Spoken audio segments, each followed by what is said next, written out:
Sementara sejumlah mahasiswa menggelar aksi unjuk rasa mengkritik kinerja DPR. Aksi ini digelar di depan kantor DPRD Yogyakarta.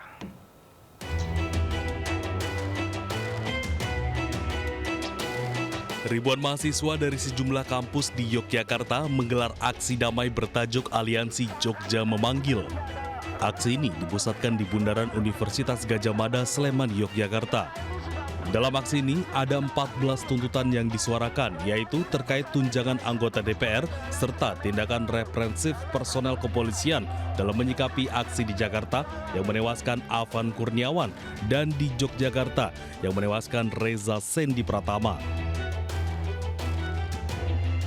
Untuk merespon beberapa kejadian yang terjadi, yang terutama kemarin di Jakarta tanggal 25 Agustus, kawan kita almarhum Afan Kurniawan yang meninggal dunia akibat dilindas polisi dengan sengaja menggunakan mobil barakudanya, dan kemudian satu lagi kawan kita Reza yang di Jogja yang kemudian dibunuh oleh aparat kepolisian di depan Polda DIY. Nah, kenapa kemudian aksi hari ini kita coba membangun aksi itu kan karena terjadi pelanggaran hak asasi manusia yang dilakukan aparat kepolisian. Berbeda dengan aksi di wilayah lain, di depan gedung DPRD, para mahasiswa disambut pasukan Brigada dengan alunan musik khas Yogyakarta yang mengiringi massa untuk bertemu para anggota dewan. Ini Jogja. Kita juga kalau ke Penyambutan pasukan Brigada ini sempat ditolak perwakilan aksi massa. Beberapa tuntutan yang disampaikan adalah yakni mengusut tuntas tindakan represif polisi dan pencopotan Kapolri, mendesak pengesahan RUU Perampasan Aset. Dari Yogyakarta, tim liputan iNews melaporkan.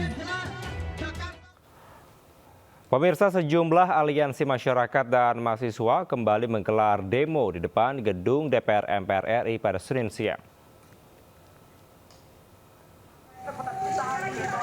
Massa yang mengatasnamakan Gerakan Mahasiswa Nasional Indonesia menggelar unjuk rasa di depan gedung MPR DPR RI Jakarta. Dengan menggunakan sebuah mobil komando, massa GMNI membawa sejumlah tuntutan untuk para anggota dewan.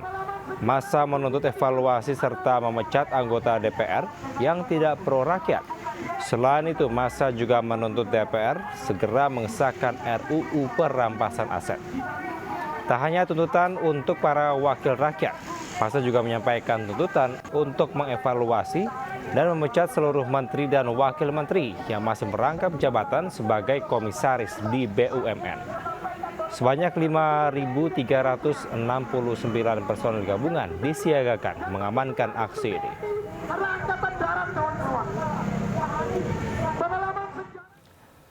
Ratusan massa aksi tak dikenal masuk ke kerumunan dan langsung melempari gedung DPRD Provinsi Jawa Barat dengan batu dan molotov. Sementara ribuan massa aksi dari berbagai elemen mahasiswa dan juga masyarakat berunjuk rasa di depan gedung DPRD Provinsi Lampung.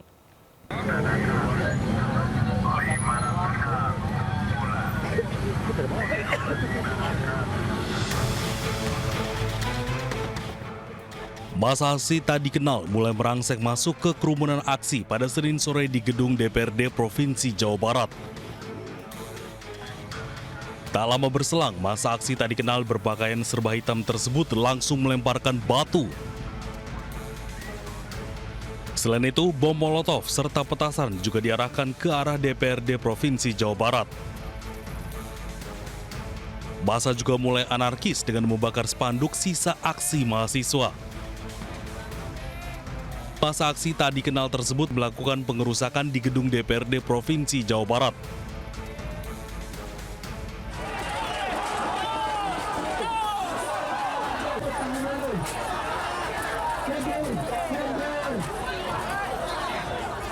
Ribuan massa berdatangan dengan membawa banner berisi tuntutan.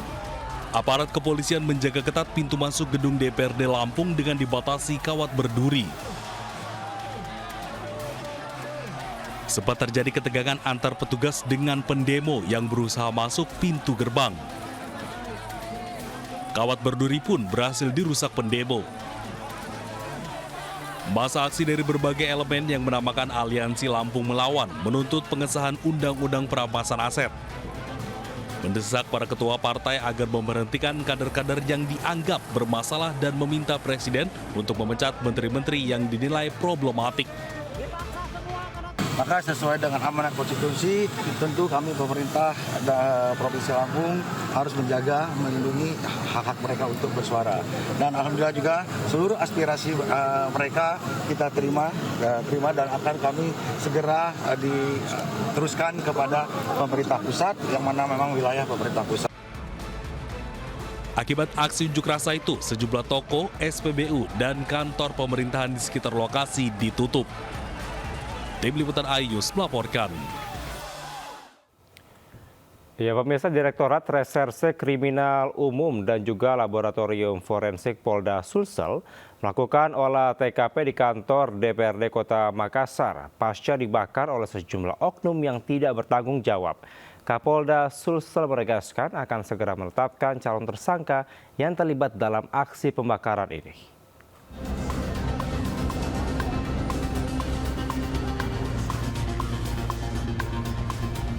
Pasca insiden pembakaran kantor DPRD Kota Makassar, tim gabungan kepolisian menggelar olah tempat kejadian perkara.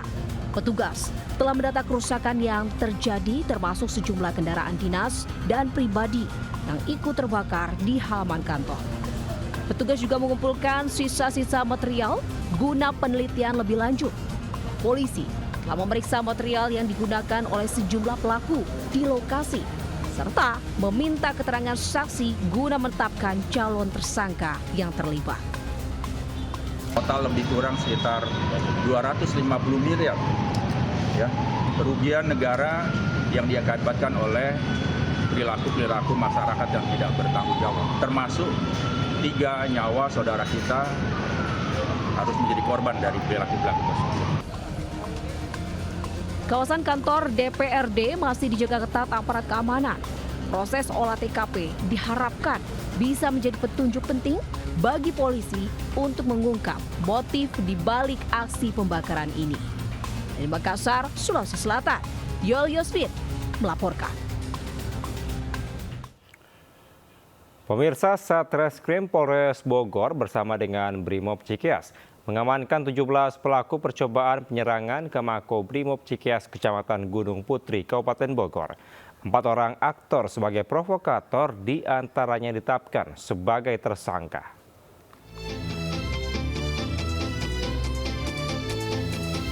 Sebanyak 17 orang ditangkap polisi karena merencanakan aksi penyerangan ke Makobrimob Cikias, Bogor, Jawa Barat. Selain mengamankan para pelaku, polisi juga menyita sejumlah barang bukti berupa 2 buah pisau, 1 liter bahan bakar Pertalite, 3 buah handphone, beserta pesan berantai yang menyebar ajakan ujaran kebencian pada institusi Polri. 4 orang yang diduga menjadi otak pelaku kini ditahan di Polres Bogor. Mereka dijerat dengan pasal berlapis tentang ujaran kebencian dengan ancaman hukuman 10 tahun penjara. Dari Bogor, Jawa Barat, Wildan Hidayat, iNews melaporkan.